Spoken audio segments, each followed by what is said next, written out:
Tengo mucho gusto en presentar a nuestro invitado para el día de hoy. Es una bendición y además estamos cumpliendo un compromiso que contrajimos la semana pasada. Nuevamente con nosotros el hermano y doctor en biología Ricardo Bravo Méndez, a quien le damos una vez más la bienvenida a Puertas Abiertas, hermano. Muchas gracias, pastor, y muy feliz por estar acá compartiendo. Sí, gracias al Señor ha causado impacto su programa, su primer programa. Entonces, Qué bueno. valía la pena de que le siguiéramos estrujando ahora en este nuevo sábado. Muy bien. La semana pasada quedaron algunas cosas pendientes porque el tiempo nos alcanzó y iba a ser un poquito largo de explicar los por qué. ¿Se acuerda de los por qué? Sí, efectivamente. Entonces, el porqué de las mutaciones y las transmisiones y los conceptos, porque a veces son errores de conceptos los que nos llevan a errar, ¿cierto? Muchas veces. Claro, respecto a las preguntas, los por qué son preguntas fundamentales, preguntas que apuntan hacia los orígenes. Cierto. En cambio, los cómo son preguntas a los cuales uno puede abordar porque normalmente apuntan a procesos. Cierto. Y la ciencia, por lo tanto, básicamente puede responder los cómo. Claro. Y los por qué solamente a nivel de hipótesis. Ahora, esa es una de las situaciones que más angustia le genera a la gente cuando no puede responder los por qué. Si biológicamente las teorías naturalistas explican que el ser humano, como todos los otros organismos vivos, vienen de la nada, entonces, ¿qué sentido tiene que estemos aquí? Claro. ¿Por qué? Y luego, ¿para qué? Y eso genera angustia y genera conflicto.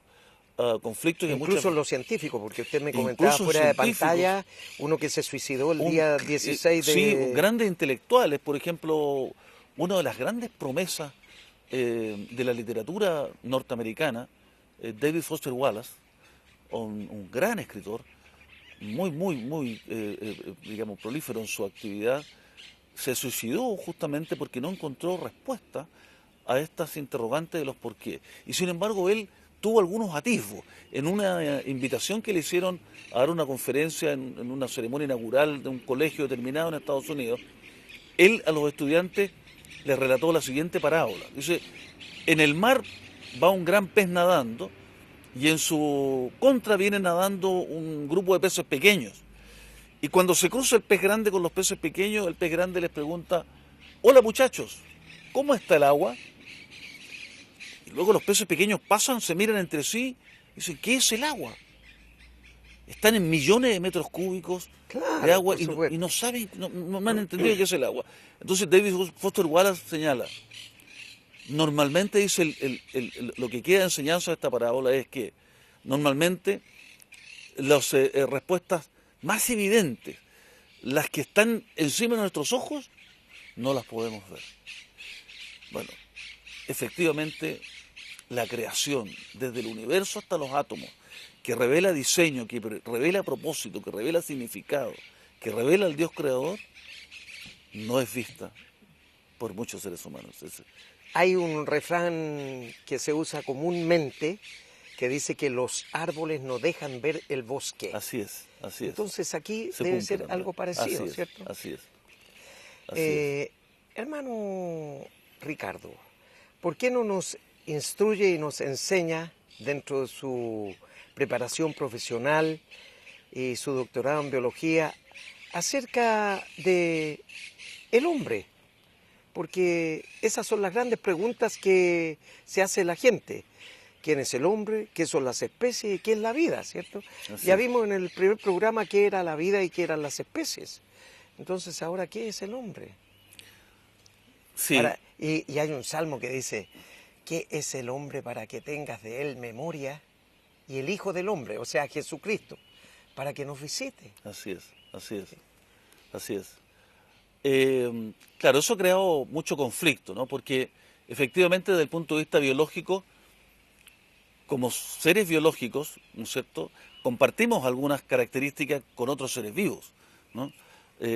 Órganos similares, en fin, estructuras similares, pero la diferencia es, ¿no es cierto?, la parte no biológica que tiene el hombre, ¿no?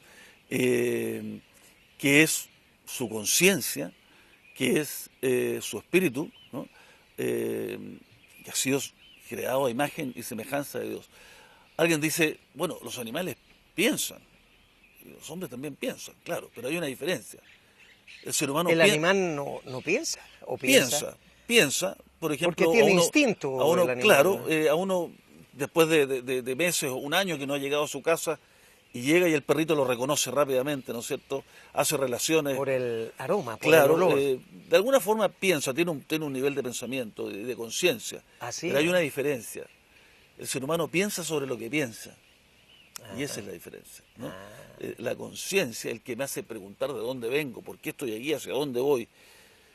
Como dice un hermano, Joe Owen, de los Estados Unidos, del Ministerio de Respuestas Sí. en Génesis, que es un precioso ministerio. Sí. Uno puede ir a Respuestas en Génesis en español, hay allí científicos Lo entrevistamos a él también aquí, importantísimos que tienen a Joe respuestas. Owen. Joe Owen dice, ¿usted ha visto alguna vaca mirando al cielo, preguntándose para dónde va cuando muera?